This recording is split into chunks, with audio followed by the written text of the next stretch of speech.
Então, Capso, e nós vamos falar agora sobre os nervos à flor da pele do pessoal lá do STF, hein? E o pessoal do STF sentiu, meu amigo. Olha só isso daqui. O Gilmar Mendes diz que Moraes tem apoio integral no STF, que se não fosse o Alexandre, o país teria se tornado um pântano institucional, e ele tem o nosso integral apoio, não sei o que lá, e coisa e tal, e pipipi, popopó. O que você lê disso daqui? Se o Gilmar Mendes precisou vir na justiça para falar que tem apoio do Alexandre, que o Alexandre de Moraes tem apoio no STF, ele não tem tanto assim, entendeu? É porque o apoio está faltando, é porque o pessoal já está ficando preocupado com isso. O Alexandre de Moraes já percebeu que ele vai ser pego para boi de piranha nessa história, né? Porque não tem mais, o ponto que a gente está agora, não tem mais como voltar de forma pacífica. Vão ter que sacrificar alguém, né? E o nome óbvio é o Alexandre de Moraes, para preservar o resto do STF. O Gilmar Mendes está todo feliz aqui. Não, Xandão, vai lá, Xandão. Persegue os bolsonaristas, Xandão. Vai lá, Xandão. E agora que Xandão deu merda, deu merda, Xandão. Fica por aí. Boa sorte para você.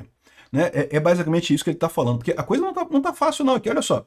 STF teve tensão entre ministros e debate com cautela em meio a caso Bolsonaro e Trump. Tá pegando a coisa. STF suspendeu cúpula do judiciário dos BRICS, teria um encontro do judiciário dos BRICS. Olha que coisa mais comunista, né? Imagina que felicidade encontrar o STF da China, o STF da Rússia, o STF de não sei mais aonde. E vamos deixar para outro dia esse papo, né? Porque ficou meio estranha a coisa, pegou meio mal. Cancelaram, meu amigo. Eu vou te falar uma coisa, realmente o BRICS está passando do limite nessa história toda, né?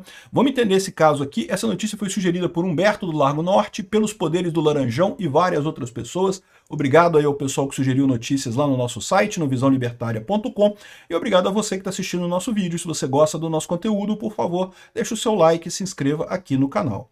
Olha só, o Gilmar Mendes diz que o Alexandre de Moraes tem apoio integral, não tem uma pessoa no STF que não apoie o Alexandre de Moraes, né? O que evidentemente é uma mentira, ele sabe disso, eu sei disso, você sabe disso, todo mundo sabe disso.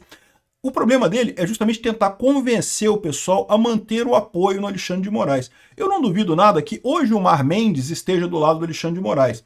Porque o Gilmar Mendes é outro que também já pelou totalmente as estribeiras, já perdeu tudo, já está muito perto do ponto de não retorno, né? Apesar de que eu acho que ele vai, na hora que a coisa apertar, ele vai peidar e vai deixar o Alexandre de Moraes se fuder sozinho nessa história. Mas o que começa a acontecer? É o que eu sempre falo para vocês, essas estruturas de poder, você pode achar que o cara é o chefe, ele manda e a pessoa obedece, coisa e tal. E é verdade, o cara manda, a pessoa obedece. Mas qualquer um que já comandou a equipe sabe como é que funciona essa dinâmica, ainda mais em trabalho intelectual, como é o caso da advocacia, como é o caso de um tribunal e coisa e tal. A pessoa até obedece, mas se ela resolver arrastar o pé, né, obedece, tem que fazer isso, eu vou fazer, mas aí demora, aí não faz, dá desculpa e não sei o que lá. E o que deve estar acontecendo nesse momento lá no STF? Deve ter muita gente que tá meio que não está mais apoiando tanto o Alexandre de Moraes. Por quê? Porque viu que vai dar merda. E no que der merda, meu amigo, existe também uma outra regra que é a seguinte, né? A punição vai para o pessoal de baixo, né? Assim, pode ser que o Alexandre de Moraes, no final das contas, se livre dessa história, pode ser. A culpa foi do pessoal do estagiário. Igual fizeram com o tal do mais, sem vírgula lá, com várias exclamações. A culpa é do estagiário que escreveu a decisão e não sei o que lá. Bota a culpa, né? Lembra a Aniele Franco, a ministra do Lula, que foi ver um jogo de futebol em São Paulo e coisa e tal? É um absurdo daquilo, ela tinha que ser demitida naquele momento, né? O que fizeram? Demitiram o auxiliar dela, dão um jeito de botar o auxiliar como culpado. Então o pessoal que está debaixo do Alexandre de Moraes está todo mundo com medo, né? E isso é um problema. Aliás, eu fico me perguntando, né, aquele erro de português tão crasso na decisão do Alexandre de Moraes pode ter sido, aliás, quem levantou esse ponto foi o César Mello, e eu concordo com ele. O César Mello tem um canal aqui no YouTube também, bem legal o canal dele. E pode ter sido, sabe por quê? Porque o Alexandre de Moraes, ele não está acostumado a escrever esse tipo de coisa, né? Eu imagino que ele passou pela alfabetização, que ele conseguiu se formar na Jardim da Infância e passou na alfabetização. Mas ele não está acostumado a redigir isso, porque normalmente quem redige esse tipo de coisa são os juízes auxiliares do gabinete dele. Mas eu fico me perguntando se nessa altura ele está com tanta dificuldade de ser obedecido que ele não teve que ele mesmo ir lá e mexer, botar a mão na coisa, porque ninguém queria mais botar a mão nesse troço, porque viu que está fedendo e está com problema. E aí o Gilmar Mendes, não porque tem apoio integral, porque ninguém está contra o Alexandre de Moraes, sendo que o único motivo para o Gilmar Mendes falar uma coisa dessa é o fato de que ele não tem apoio. Se ele tivesse realmente apoio integral, não precisava falar que tem apoio integral, né? Então, a definição a gente já sabe que a coisa está pegando no STF. E já deve ter um monte de gente ali, Barroso inclusive, querendo ver como é que vai fazer para terceirizar isso pro Alexandre de Moraes. Pô, o Alexandre de Moraes é culpado de tudo, agora pronto, a gente resolve esse problema aqui. Aliás, diga-se de passagem, o Barroso é outro que está aqui, ó. Cassação de visto afeta a agenda de eventos de Barroso nos Estados Unidos. Ou seja, o Barroso tinha combinado várias palestras, agora em agosto, né, durante o recesso, agora, final de julho, início de agosto, ele ia para os Estados Unidos, ia dar palestra em várias universidades ali, ó.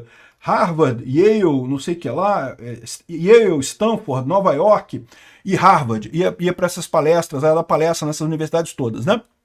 E agora ele não pode mais, né? Ele tá sem passaporte, não, tá sem visto, né? Passaporte ele tem, não tem o visto, né? E imagina a vergonha dele ser recusado lá na alfândega americana, porque no final das contas acabou, né? Não tem mais o visto para entrar nos Estados Unidos. Isso afetou o Barroso. Você viu que o Barroso ficou quieto, cara, né? Eu mostrei isso num vídeo outro dia. Ele não quis dizer nada sobre isso. O Barroso, que fala tudo em qualquer momento, que falou no Congresso da Uni que derrotamos o bolsonarismo, que fala pelos cotovelos, não para de falar. A dificuldade que é fazer o Barroso calar a boca é impressionante. E aí o cara calou, não vou falar sobre isso, não. Ou seja, tem muita gente, já, aquilo que eu falo para vocês, ninguém no STF é a favor de Bolsonaro. Tirando o Cássio Nunes e o André Mendonça, o resto da galera, todo mundo quer Bolsonaro preso. Mas, de novo, o pessoal tá vendo o que o Alexandre de Moraes tá fazendo e tá culpando ele. Pô, Xandão, tu forçou a barra, cara. Tu fez muita merda nessa história aí, né? E aí tá o Xandão falando, gente, mas eu precisava fazer isso, não tinha outro jeito, porque não tem golpe nenhum, não tem nada, eu tive que inventar tudo mesmo na minha cabeça, não tinha outra alternativa. E o resto do pessoal tá falando, pô, peraí, mas pô, tu não precisava perseguir o Alan dos Santos, né? Não precisava perseguir o Oswaldo Eustáquio, né? Não precisava sair dando ordem de calar o Bolsonaro, aquela ordem toda confusa, que ele podia fazer entrevista, mas que se alguém publicasse a entrevista, ele ia ser preso. Uma ordem que não faz sentido absolutamente nenhum, né? Então, essa é a situação no final das contas, né?